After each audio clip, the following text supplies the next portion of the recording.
অনেক চাপ রয়েছে। রাত্রেবেলা যে কোচগুলি এসেছিল সেই কোচগুলিও এখন অনেকগুলি পার হতে পারেনি।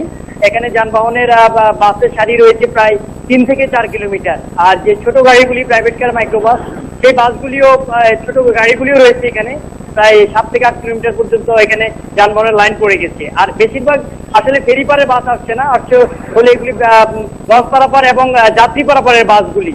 ফেরি পারের বাস খুবই কমই আসছে এখানে।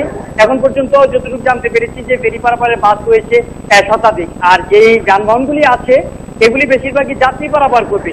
তো সেক্ষেত্রে যাত্রীদেরকে দেখছি এখানে পিছন থেকে 1.5 থেকে 2 কিলোমিটার পেছন থেকে পায়ে হেঁটে, রিক্সায় অথবা ভ্যানে করে তারা ঘাট এলাকায় আসছেন এবং নদী পার হচ্ছেন।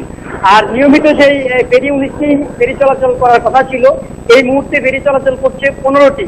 কর্তৃপক্ষ বলছেন বাকি ফেরিগুলি তারা আসলে চালাতে পারছেন না। আর ঘাটের সমস্যার কারণে মূলত এই পরিস্থিতি তৈরি হয়েছে। আপনি জানেন যে দৌলতদিয়ার যে 4টি ঘাট রয়েছে সেখানে একটি ঘাট পুরোপুরি বিকল রয়েছে, আর বাকি 3টি ঘাট আংশিকভাবে সচল রয়েছে।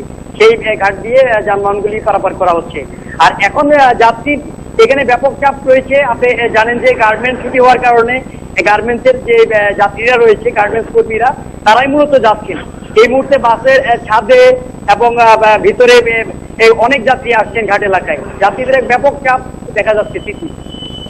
মনিরুল ইসলাম মিহির, আপনাকে অসংখ্য ধন্যবাদ আমাদের সাথে যুক্ত হবার জন্য। দর্শক, পাটুরিয়া দৌলতদিয়া ফেরিঘাটের খবর জানাচ্ছিলেন আমাদেরকে সহকর্মী মনিরুল ইসলাম মিহির, এবং তিনি যেমনটি বলছিলেন যাত্রী এবং যানবাহনের বেশ চাপ সেখানে রয়েছে।